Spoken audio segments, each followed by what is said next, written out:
Hi, everybody, and happy Endangered Species Day. Today, to celebrate, we are talking with Sergio Enriquez. He's the Invertebrate Conservation Coordinator with the Global Center of Species Survival at the Indianapolis Zoo. And he is leading a search for the Fagildes trapdoor spider, which is one of Rewild's 25 most wanted lost species. And this spider has not had a confirmed sighting in over 90 years. But scientists are not sure if it is extinct or if it's endangered, or also if it's just been keeping a really low profile, but it happens to be doing well in the wild. And Sergio specifically is leading a team to try and answer those questions, find out more about the spider, and help it recover if needed. Welcome, Sergio. Thank you. Thank you for having me. No worries. So I have a touch of arachnophobia, but I am working on it. That's okay. Nobody's perfect. And I appreciate that spiders have a very, very important role in the ecosystem. I think you told me that we actually have a special spider friend with us today. We do. So besides myself, I have brought one of the spiders we use for outreach. It actually is an Indiana native. That's where the Indianapolis Zoo is based in the state of Indiana. And it's a fairly large spider. It's probably the largest native spider in Indiana, or as big as they can get, depending on the specimen, of course. And it's a young female. It just molded a few days ago. That means it changed skin and grew. And we use it to show people that big spiders aren't probably as big as they think, because you can put your hand against the glass if you don't have arachnophobia, of course, and you can see how big it actually is compared to your hand next to it. And yeah, it just lives in vertical environments. So it likes trees, it likes to be near water. So we provide her a nice setting. And yeah, it eats insects, which is one of the reasons why spiders are so important, because they feed on a lot of animals that we sometimes consider noxious for ourselves or the food we eat. And of course, they keep a very important ecosystem balance role in nature. I appreciate other critters that are keeping the bug population under control. Yes, they're both important. And I guess as we kind of start off this conversation today, for folks who are out there, I know you just showed us an Indiana native spider, but can you tell us a little bit about trapdoor spiders in general? Like, what is a trapdoor spider? Where do they live in the world? So trapdoors is a common name for spiders, and it's an interesting name that doesn't really reflect what we call a taxonomic group. So when we say that, for example, bats, like overall, we're thinking about a taxonomic group. So all bats have certain features. Trapdoor spiders fit that sort of idea. So they have a common feature, which is they build a trapdoor, but they're not a single group. Many different families of spiders have adapted to develop trapdoors. And a trapdoor is basically spiders who live in a burrow, which they dig usually themselves, fairly deep. And at the connection of that burrow with soil, they have a small trapdoor, which they make blend into that environment. So it's usually made with debris, actual soil, clay soil, for example, or leaves or branches, things like that. So when you look at it, you just see the ground. It's the same material as the ground, but they cover it with silk from underneath, which they can hold. It sustains that little door. And it has, like every door, has a hinge, a little small part where it hinges. So the spider can actually open the door and come out, grab insects, which it feeds on, for example, but other animals can't see it. And if they try to open it, they might, of course, find that the spider is holding on to that door. And it happens in a number of species. And Fagildes trapdoor, which we're here to talk about today, belongs to the Nemezidae family, which is a fairly ancient and fairly basal group of spiders, but it's present in other spiders as well. You mentioned distribution, like around the world, there's trapdoors in Australia, for example. Fagildes is, of course, a Portuguese spider, so it's found in Portugal, and there's other trapdoors, mostly in the Mediterranean, but a bit across Europe and Asia. And then, of course, there's even trapdoor spiders here where I'm based in the US, and there's actually a trapdoor spider here in Indiana, in southern Indiana, that I'm also looking forward to see. Wow, that's amazing. And spiders, they're such amazing little natural engineers. So I'm They impressed. are. Not only do they spin webs, but they dig burrows and build their own little Yeah. trapdoors. Yeah, it's an awesome. If you ever get to see them in nature, which I know is very hard because their doors are almost invisible, it's quite something to behold because it looks like the breeze, but if you open it, the underside is just perfectly white, covered with silk, with perfectly settings where they can put their legs in and attach their legs so they can hold the door in if someone that they don't want wants to come in. So it's really well designed. It's a masterpiece of engineering for sure. Wow. And how long does it take them to actually build a burrow and a trapdoor?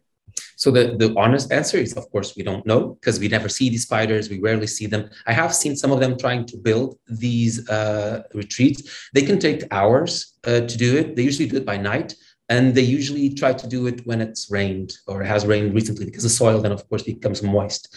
The way most of them will do it is when they're very young. Their mothers will live with them in their burrows and guard them and keep them and protect them and shelter during that time. And when they're very little, they will come out of their mother's trapdoor burrow and build their own very small burrows just fairly close to their mother's.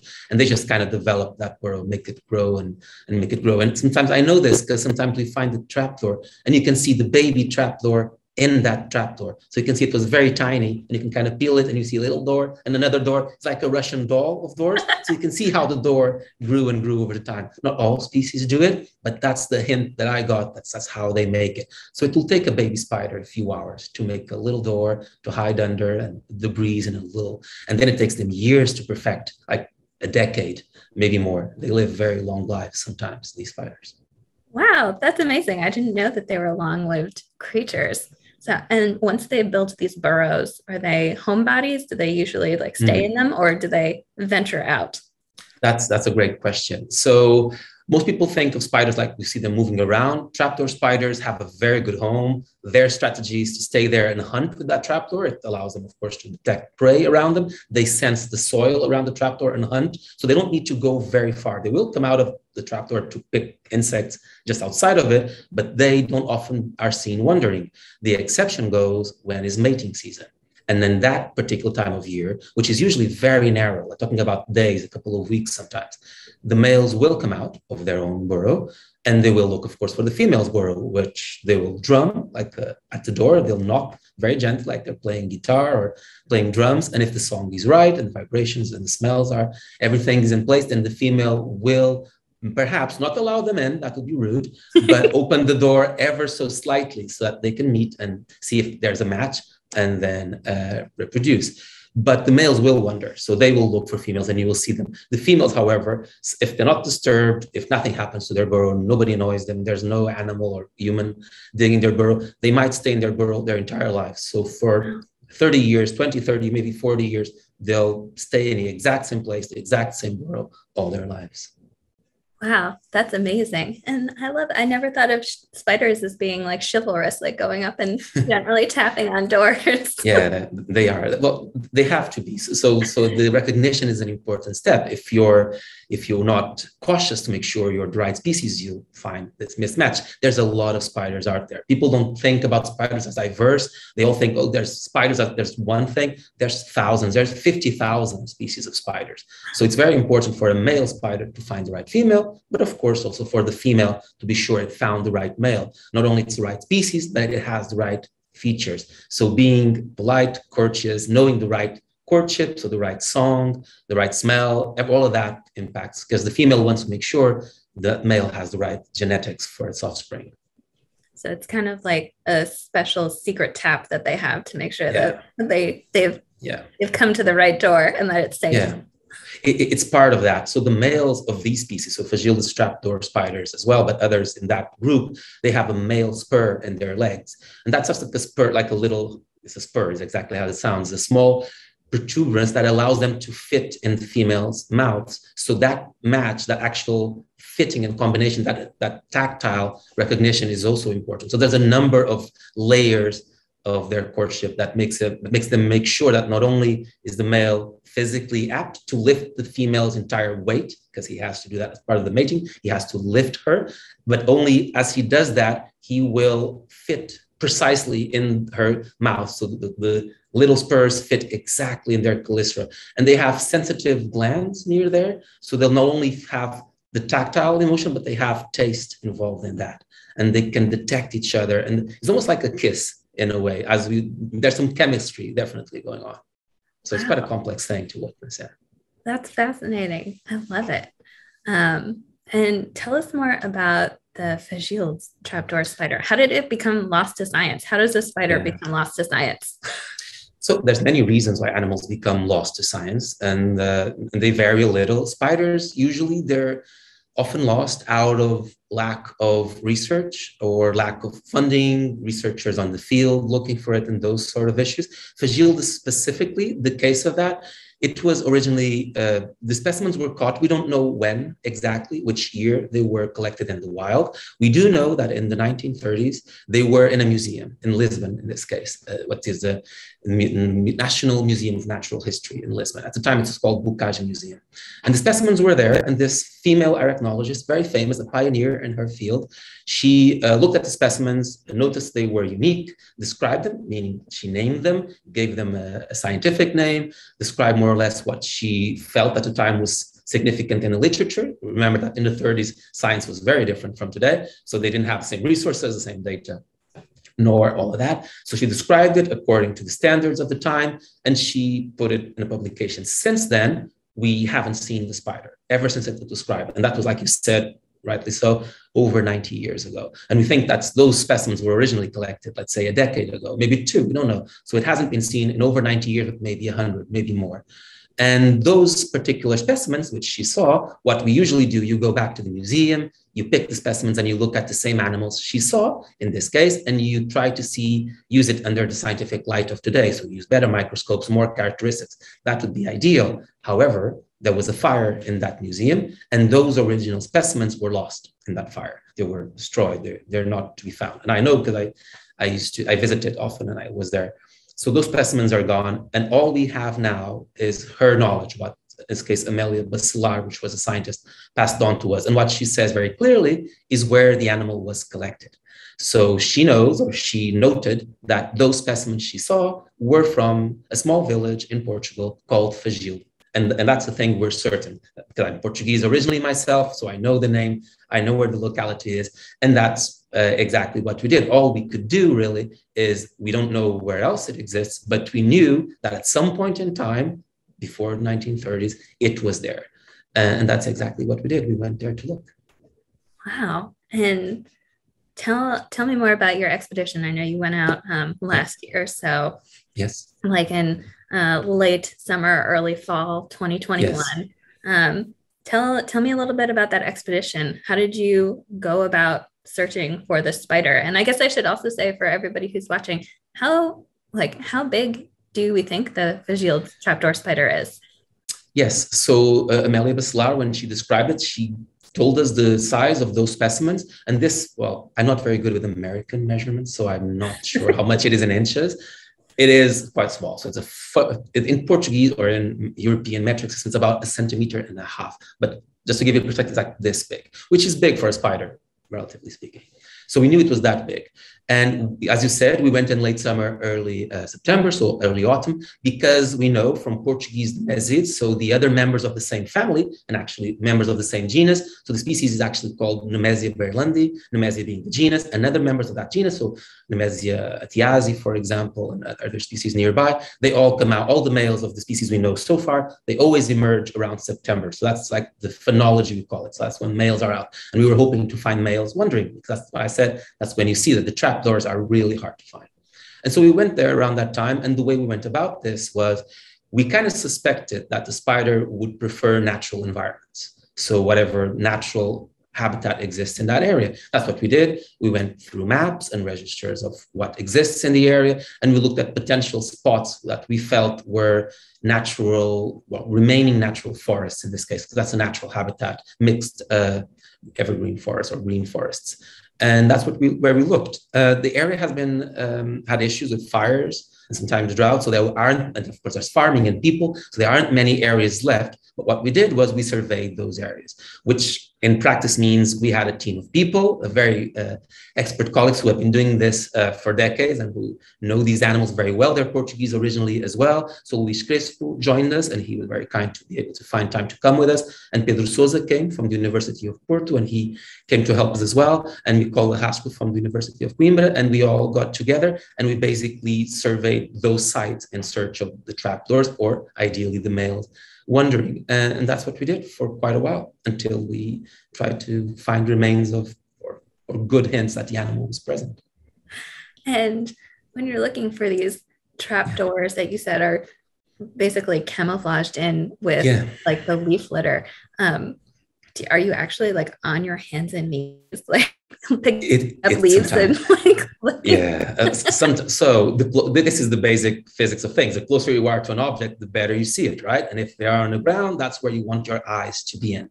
So I look at the landscape and we'll kind of see where it's worth doing that, but we will. I actually have knee pads sometimes. That's how long I spend on my hands and knees at some point. And all you have to do is train your eyes to that sort of habitat. And then you have to be very patient and just go through it, ideally systematic. So you go through this area. Is it here? Maybe not. Is it there? Maybe not. There's a few things you can do to try and see if you find it. So you can try to lift leaves, for example, because it might be under it.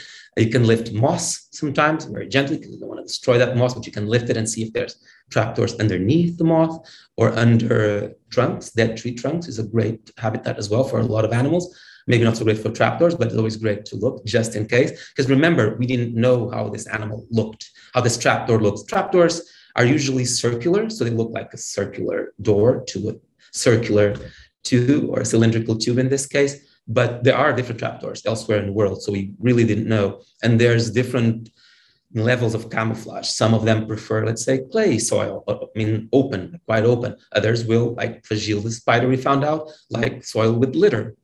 Like a lot of leaf litter and branches and small things. So the trick here, in a way, or the method here, was to lift very gentle those leaf litter, just check under the litter until we literally stumble against what a trapdoor would be.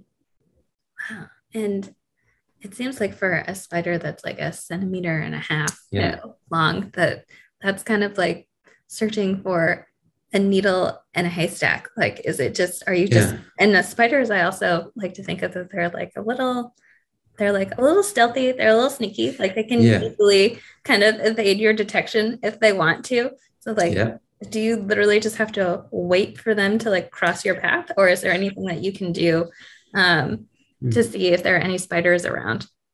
So people often say that, the needle in a haystack metaphor. I don't like that metaphor. That's so much easier. A needle is probably made of metal. You can use a magnet. It takes no time. A haystack, that's not a big area. A haystack has, I don't know, it definitely doesn't have an hectare. We cover a lot more ground than that. It's way harder than a needle in a haystack. It's much more common, and this is just a numbers game. It's more common for you to win the lottery than find one of those. It just happens more often. That's just the mathematical reality of it.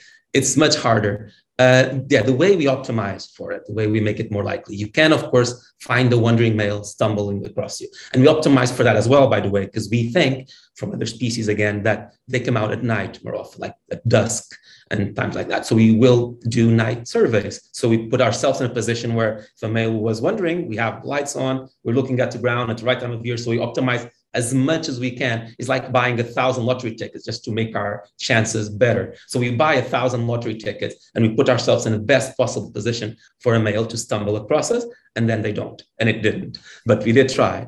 And we did other techniques. So one of the things we know males do, because they're nocturnal, during the day, they like to hide. They don't like just to be wandering because there's predators around. And so, of course, they hide. And we know that sometimes they hide. We don't know exactly, but under rocks, or under dead lungs and trunks and things like that. So dead logs and dead wood. That's why I mentioned before about turning dead logs as well. So one of the things we did as part of the project was we purchased basically squares made of natural local stone and squares made of natural untreated local wood, in the hopes that as they get fungi and they kind of blend in the environment, you can just lift them and hopefully there will be a male under there. Again, it wasn't, but we did put ourselves in that position, and we did do a lot of work, and found a lot of spiders, but not that one.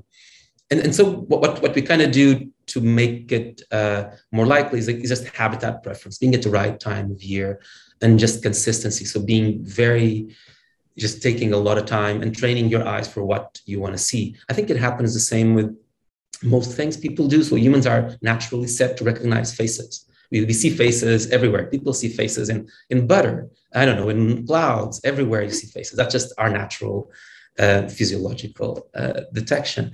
And what we try to do with the trapdoor is somewhat similar to that, where we train our minds and eyes to detect circular patterns in a forest. Circular because that's the shape we expected the trapdoor to be. And then, of course, the problem with that, you see trapdoors everywhere. In your dreams, in a leaf, everything is a trapdoor. But of course, in 5,000 of them, maybe none is, but eventually, maybe one of them turns out to be. And that's why we do it, just consistency and going through the habitat until we find it. Wow, that's incredible. And also, if there are no specimens of a Fischl's trapdoor spider, how would you know if you did find it, that it was the right one? Yeah, the best way to know we have spider there, and we're fairly lucky in this case. So Nemesidae are, like I said, they don't move much. They stay very long, and they have long lives, and they stay in the same place. And that actually means genetically they don't mix that much. So a spider that lives, let's say, in central Portugal will find it very hard to find a way into southern Portugal, which means in practice, there'll be a lot of endemic species, meaning that they're species who are limited in space. So they live in that place for a long time, and they create these unique species to unique small areas. So that means that if you go to Fischl, for example, or any other place, and if there's only one species of trapdoor spider, chances are that's the same species that's been there since the 30s. So when we go to Fischl and we found a trapdoor spider there, if it's the only spider there, we know, well, with as much certainty as anyone can have, that that's the same spider that was collected then. There's only one. It's the only one here. All you can do is, of course, you're never certain. There might be two more and they're hiding. But if you go repeatedly and you always find the same species in that broader area, you can say with some level of certainty, you're seeing the same thing Bacillar saw in her specimens. You can never be sure how that original specimen is, similar or different, because you don't have those specimens, but you can look at this new material and make analysis based on that, because you know they came from the same site. And that's what we did, basically. So we basically went there, and we didn't collect any specimens. We didn't kill any animal during the process. What we did do is use one of the spider's natural defense mechanisms, which is very similar to lizards in a way. When you annoy a lizard or a gecko, sometimes they will release their tail as a defense mechanism, and the tail will wiggle, and the bird or whichever animal is attacking it will feed on that tail while the animal escapes. Spider do this as well. Autotomy is the name. Autotomy, and they release legs often. And we know this, and we know that then the spider's leg, muscles, and other adaptations will close that wound, and it will heal, and it has natural defenses. So we cause that, or we allow that to happen. So when we did see specimens, we annoyed the female, basically, very gently, only in that leg, specifically on a leg.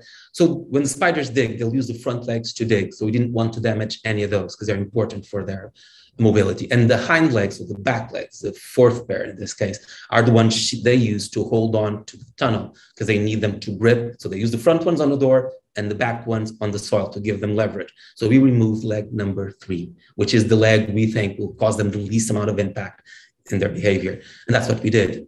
We hold on to the leg. We told the spider in a way that we're not going to let go of this leg. And the spider was like, okay, then I'll let go of the leg. And she did. And that's how we got the DNA sample, which we can now compare to other spiders to know, does the DNA match? Are they the same? Are they different? Because if they differ, then we'll know that's unique. If they match something, we'll know this was the first description of something else, but this was the first site it was seen. And that's what it is. Wow. So from the story that you just kind of recapped for us a little bit, it's obvious that you found something on this expedition. Yes. You found a spider. Can you tell us about, it sounds like a female spider. Can you tell us a little bit about her and where you found her, and just anything about her burrow that struck you or anything like that? Yeah, there's so many. So interview is not 5 hours, is it? So maybe I'll make it short. So the first thing to know is that we found before, we kind of knew, we hoped that there would be spiders there. So we looked, and all we found at some point was empty burrows, meaning we just found the trapdoor, it had been abandoned.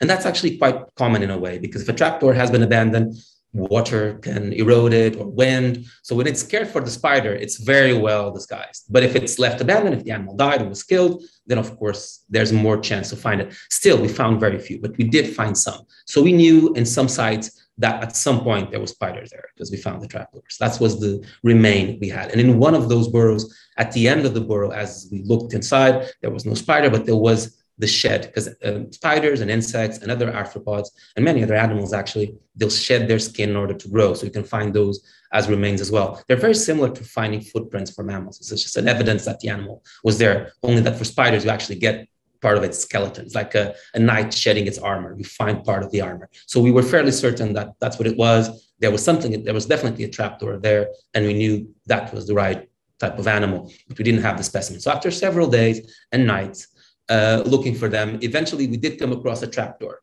One of the striking things about this trapdoor is that it didn't open. And if you look at the door that doesn't open, that's not very useful.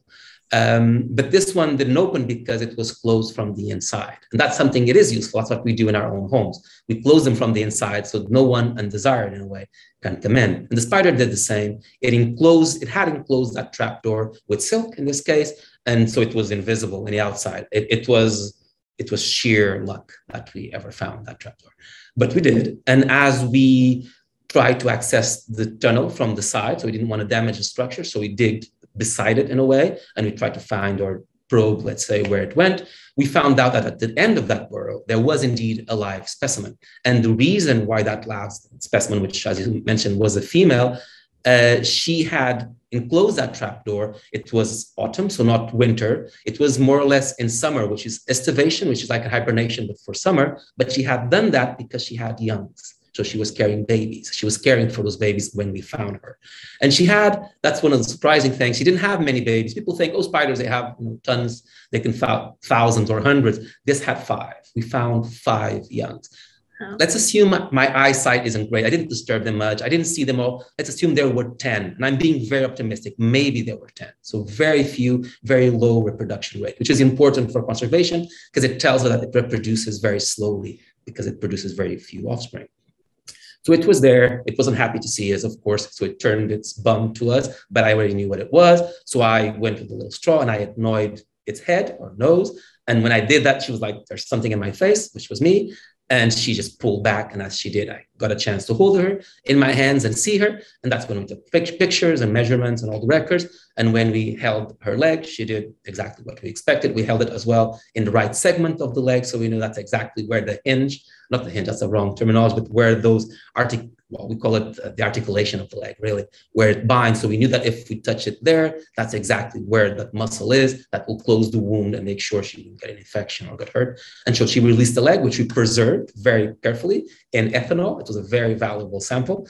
And ethanol is because it preserves the muscle tissue, which has the DNA, which we need to do DNA analysis. So we preserved it. It went into a fridge, in this case, the fridge of the hotel. The lady never knew.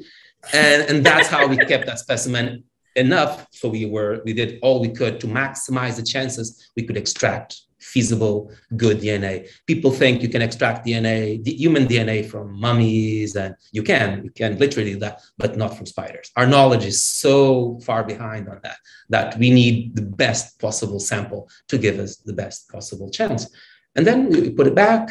We covered the nest as it was, so we could protect that wall and create a wall so she wouldn't live there, so she would remain to this, so she wouldn't be impacted as much, even though I know she wasn't happy. But all the youngs were accounted for. They were all kept there with their mother, and we went back to search for more, which we didn't. We did find a few more trapdoors, but that was the only specimen we could find during the entire expedition, which lasted many days. And we went several times after that.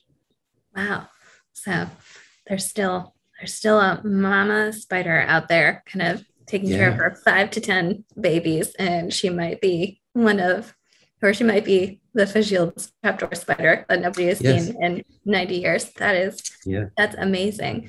So you mentioned that we don't know very much about spider DNA and how to analyze it. So as you analyze it, are you pioneering any new techniques, or are you expecting to learn anything about how to analyze spider DNA? Yes, so spider DNA in itself is its own field, or DNA analysis overall, phylogeny. So the phylogeny is the science that studies relationship between organisms, that's how close they are to each other, how related they are, and things like that. So there's an entire field of research that dedicates itself just to those analyses.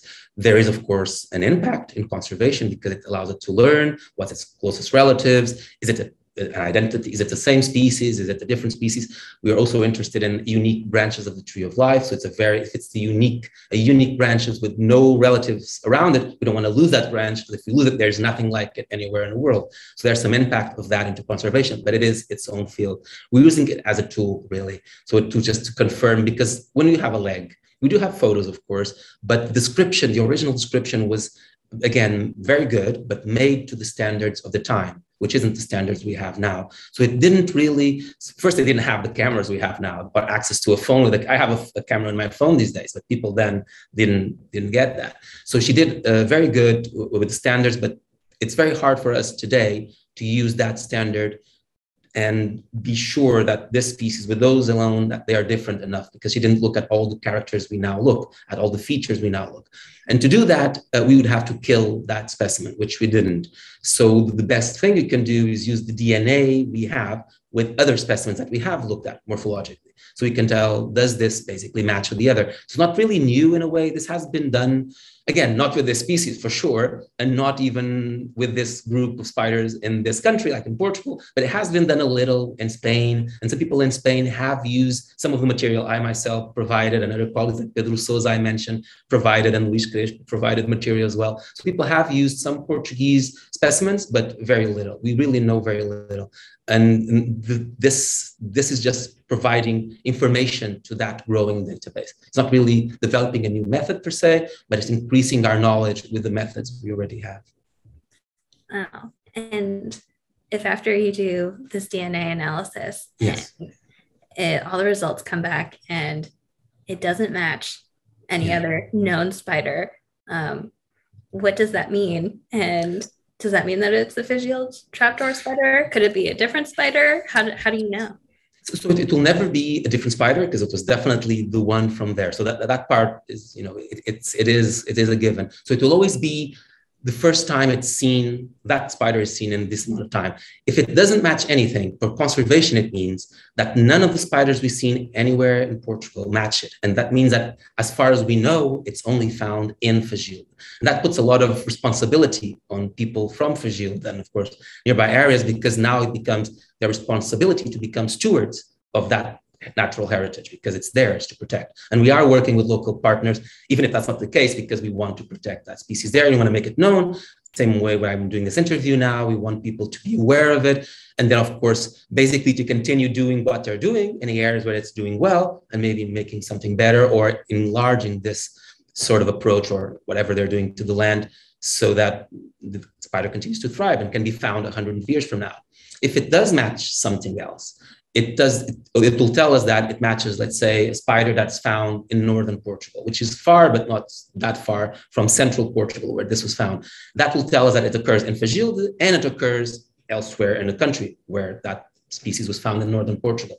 And that will give us a bit more room to breathe, because that will tell us it exists in 2 or 3 sites or 2 or 3 places. And if we protect most of them, the spider should be fine, or the species should be fine. It kind of shares responsibility for more stewards of the land. So it will give a chance for other people. They should be protecting it, but now responsibility doesn't fall solely on Fagilde's inhabitants and children to protect it in the future, but it should fall on more Portuguese cities overall. So that's pretty much the difference. But because it was found in Fagilde, and because it's the exact same group of animals, and that an important thing that even though we found other trapdoors, we haven't found another species like it anywhere in the habitats we surveyed. And we surveyed quite a lot of sites. So to the best of our knowledge, which will never be certain, but it's quite intense, and the accuracy level is quite high, I would argue, there is no other Nemesid of the same family even in that area. So this is the only spider that's there. So unless some other spider existed there in the past and got extinct, which is a possibility, if this is the only there, and it has always been the only there for many, many years, then this is the same spider Bacillar saw, and it is that species. All that rests to assure is what we can do to ensure it's protected. That's all that it's left to know. Wow.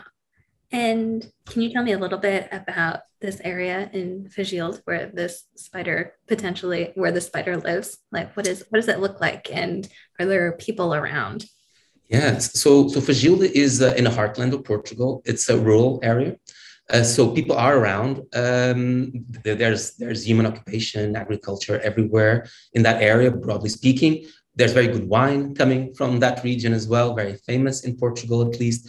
And the forest where we found the actual spider, so where we know it's the habitat it likes or enjoys, is a mixed forest. So it has green leafed trees like nut trees and oak forest, oak trees, but it's a mixture of green trees, which again, forests aren't doing very well because of fires. So forests are a habitat that kind of gets damaged a lot by fires if they're too intense, too frequent, and too hot. So it likes that habitat. We think potentially it can exist in other patches of similar forests, and we have found the trapdoors that I mentioned elsewhere in that area. And since we've looked, other colleagues got involved, and they have found, again, they found males and things in similar habitats, always in similar habitats. It's very hard to prove a negative, so we can't say it doesn't exist elsewhere because we'd have to look literally everywhere. But everywhere we so far have found it are these type of forests. So we assume that's the habitat it likes. There is, for example, one of the patches of forest, which is kept in this case, I think mostly for pine trees. So they remove pine cones and they eat the fruits in the pine cones. So that's one of the most important economic resources of that plot of land. That's why it's being kept natural as it is. It's just next to a vineyard, just a few meters away, and next to a bakery. So there's a bakery there, whom I'm engaging with, and they're next door to it, to the point that I'm pretty sure that over the decades they've lived there, probably a male has wandered into their house or walked a few centimeters from them, and they didn't even notice. Or if they looked at it, there's like, spider. So they didn't realize what it was, but most people don't. They do know, however, that the natural areas they have, that they live near to, are valuable, which is important. So they recognize there's things there that they don't see in other places, and that's true. They will see species that they appreciate, like butterflies, fireflies, species people care for and engage with, of course, birds, some mammals. So they recognize that there's natural value to those areas. It's just very hard without the knowledge. Even for me, it would be hard to just see a spider and knew right away, oh, that's the rare spider. That's very hard. I'm working to change that, but until now, that has been very hard. But people have been living around those areas for ages. They forage for mushrooms, for example, in those forests. So they know them fairly well. They just didn't know up to now that neither did I, that the spider lived there.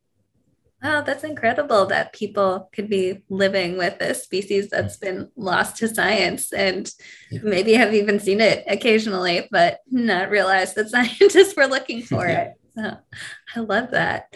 And are people in Fijild starting to get really interested in your search?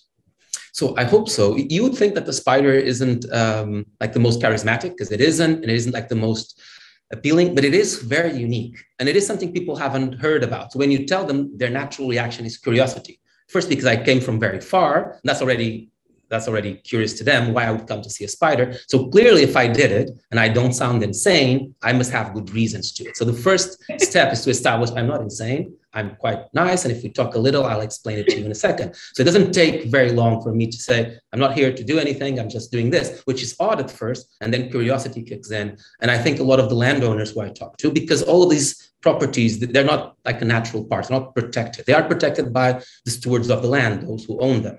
And they are the ones who care for it and have been caring. So the spider exists solely thanks to their efforts, really.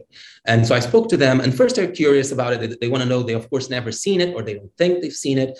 They don't recognize what a trapdoor is necessarily. In some places in Portugal, they do because they're more numerous, but this particular place with this species is so cryptic, they haven't so far, the ones I spoke to. But they do, when I do mention how rare it is and how unique it is, that does raise their interest. Because then it puts, I wouldn't say it feels, there's a burden to that, but there's a sense of pride.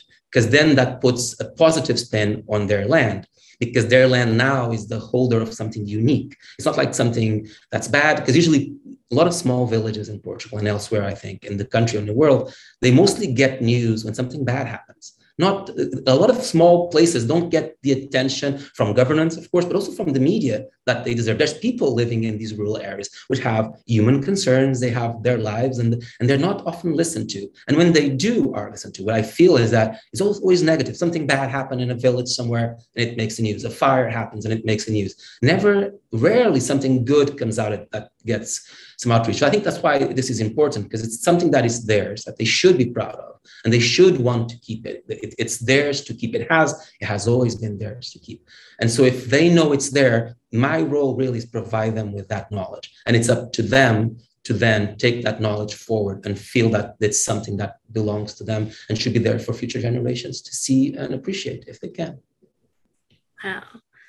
And what are some of the things that we might be able to do to help the Fijian trapdoor spider if it is rediscovered?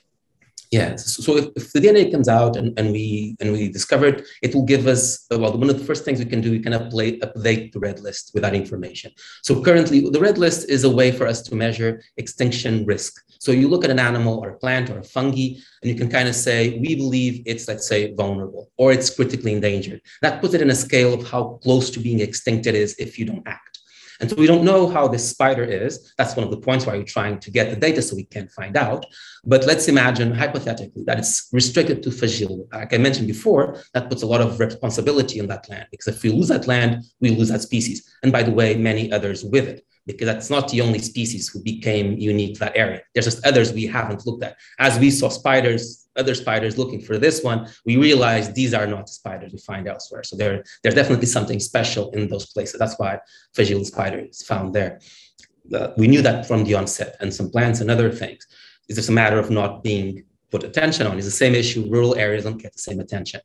And so as we get to that point, what people can do is, and I mentioned this briefly before, we should continue to do the same things in the parts of lands that it's doing well. We should continue to do them going forward. So for example, if someone is thinking, well, let's take this forest down. We've been doing it for 30 years, but let's put cattle here now. Well, that's probably a bad idea, because we haven't found it near cattle. We have found it near forests. So we're going to keep those forests exactly as they are. We don't want to tell them what to do either, because if people have been clearing that land for, I don't know, vegetation to put in their animals' beddings or removing wood, that hasn't impacted the spider that much, to the best of our knowledge, because the spider is still there.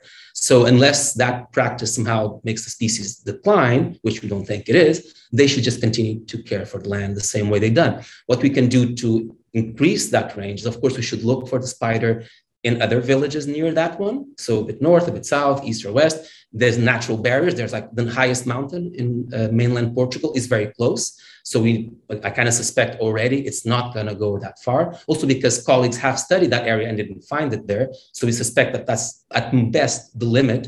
But from that small village, from Fagile to the mountains, there are other patches of forest, and maybe it's found there as well. And if it is, then we would like to protect those too and give those people the information to continue to do this.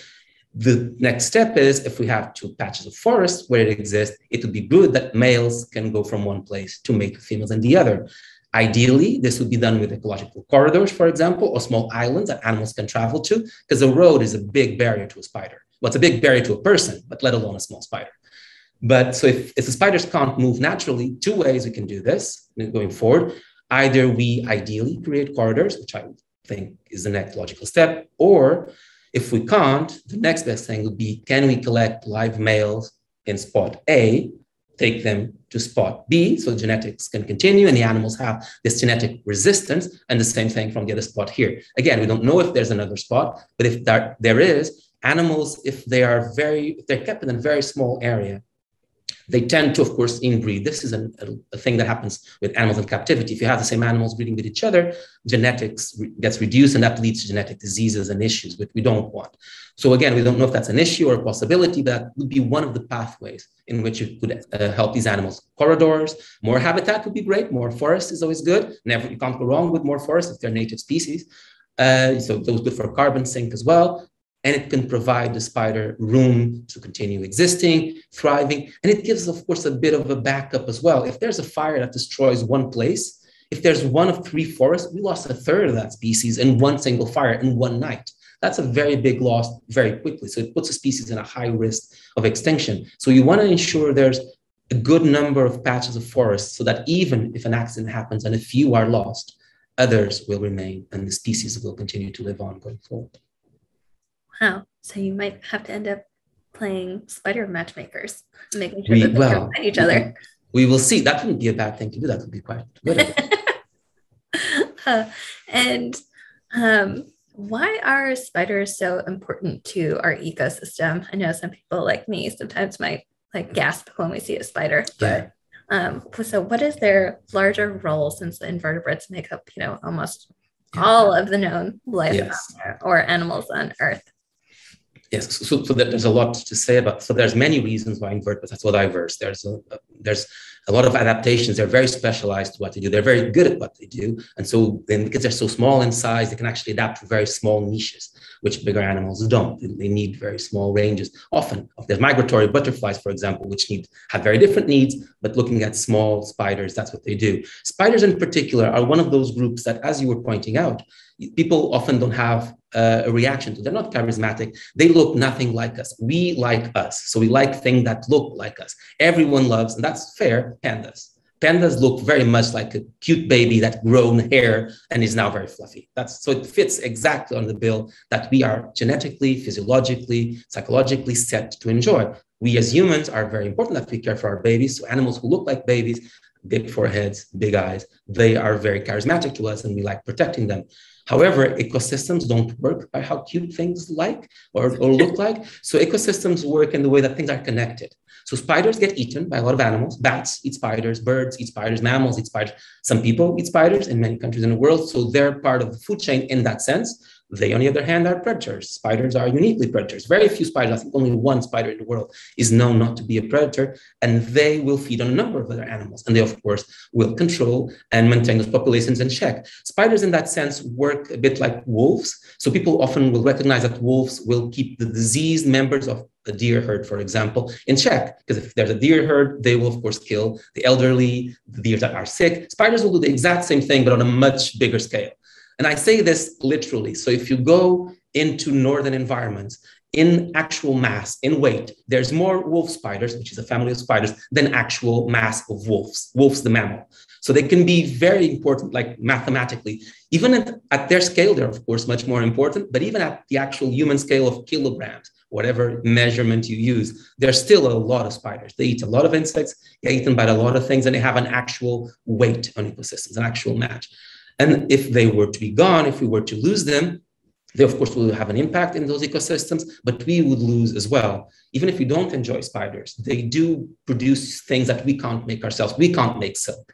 It's the most resistant material on Earth. We are nowhere close to producing anything that efficient. And it does it without any chemical and without any toxic chemical and without any input of high energy, as we do, like a lot of heat. Spiders do that just with the natural environment. That's amazing what they can do with silk. We are nowhere close. They, of course, use venom to inoculate them their prey and feed. Most spiders are venomous, not to us, but to the insects they eat on. And that venom has a bunch of chemicals, of course, that react with organisms. And spiders have been known, those chemicals have been known to have a lot of properties on us, which we can use, of course, for medicine. So there's a lot of potential that goes untapped. And you think that if we lose it, it's just a species, but we lose a piece of the chain in the ecosystem that can break or change that ecosystem in ways that impacts us. And it can, and probably will, be a loss for us in the long run, because we lose that animal and that chemistry and that thousands or millions of years of evolution that are held in that specimen, in that animal, that we will never be able to tap into. We will never be able to understand. Losing a spider is like losing a book in a library that we never read. So we can't continue to remain ignorant about the world around us. We can't afford it. People think we can, but really we can't. We need to find ways to produce food better, and that involves crop control, and spiders are very good at crop control, so we need to look into that. We need to produce better food, be more efficient in our environment, and spiders have been here very long. If you don't listen to someone or to something as wise as a spider, you're definitely missing out. There's a lot to be learned with them. Oh, they might be little, but they have a big job. They do. And I guess, how did you get interested in spiders? Like, what drew you to spiders as a scientist? Yeah, I get this question a lot, which for me is strange. Everyone should be into spiders. I don't see where the question comes. But so spiders are one of those organisms that for the number of species there are, for their importance in the ecosystem, the amount of resources we put in and studies we put into them and to knowledge is one of the most unbalanced I know of. And I know a lot of groups. A lot of groups, we know a lot and there are very few. And spiders fit in the category of groups we know there's many, but we know very little. Fungi also fit this sort of remit. They're super important, yet we know very little. So for someone like me, I have, similar to you, I guess, or to most people, there's animals I like because I think they're appealing. I like their charisma. I like some of their character. Dogs is a good example. I love dogs. I think they have great character. I like cats as well. They're all fine. Lemurs are great, very, very pretty, great animals, very nice sound. All of that sounds reasonable to me at all. And that's, for me, in my mind, something separate. So there's some things that I enjoy, appreciate, they're pleasant to me, and some things that I feel are important to tackle. We might not think that, as you mentioned, spiders are very small. They're too small for us to notice. They're too small for us they're too different from us for us to appreciate, but they're too important for us to lose. And as a scientist, that was not only a driver, it was an imperative. If I was to do something, it had to be something meaningful like that. Wow, I love that. So thank you so much, Sergio. And is there anything else about this search? At first, I hope that you do find Figeld's trapdoor spider, and we will be happy to share the news if and when you do. But is there anything else about the search or anything about spiders? Actually, I have one more question. Do you have a favorite species of spider?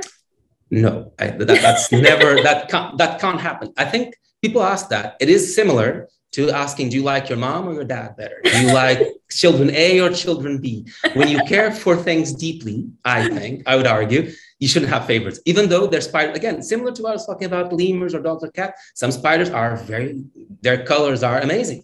The mating behaviors are astonishing. If you look at a spider tapping, it's only natural that you find that rhythm enticing. You go, that's amazing to see. It's beautiful to see. And I think that's great. People should connect to nature. So if anyone out there has a favorite spider and wants to tell me about it, they should. I'll be happy to give you more information about it. For me, the priority is work-wise, which ones can I enact to suggest action, promote stewardship, empower people with information, what they can do in their own backyards, in their own place where they're born, where they go, where they travel, what they do to help animals. It doesn't have to be spiders. I'm very open-minded. It can be any invertebrate. So if they want to do something for the land, my role is to just provide information and help them achieve that. Favoritism comes of a place of what I enjoy, what I like, and I'm more open towards this is what I can do for you, what I can provide you and the community to be better, for us to be better stewards, because we really need to be better stewards. We've been not doing well for so long, and we are already paying the price, and we will soon. So hopefully the next generation that comes after mine will do better. I trust them because they look very, very smart kids. So I really hope they'll do better than us, and I'll be happy to do my bit to help them achieve that. Well said. And I think you have inspired me today to be kinder to my little house spider that is living at the top of my stairs right now. That's great to hear. Yeah, that's awesome. They deserve a home. They were there probably before your house was even built. So that's true. They're the long descendant of spiders. Keep them there. Some spiders followed us since we lived in caves. They're cave spiders living in houses now because we built caves for them. They were like, oh, that's nice of you. Let me live here as well. So it's great that you're not tricking them into that and say, well, here's a cave. I can live here. You take that little corner. If a mosquito comes and bite me, please take it away. The spider will gladly oblige. So it's a win-win. It is a win-win. So thank you so much for taking the time to talk to me today about the search for the Figeld's trapdoor spider in Portugal. And we are keeping our fingers crossed that soon this spider is not going to be lost to science anymore, and it will join our list of rediscovered lost species. Hope so. So thank you so much, Sergio. And thank you everybody who's joined in and who's watching. Happy Endangered Species Day. Bye. Thank you. Bye.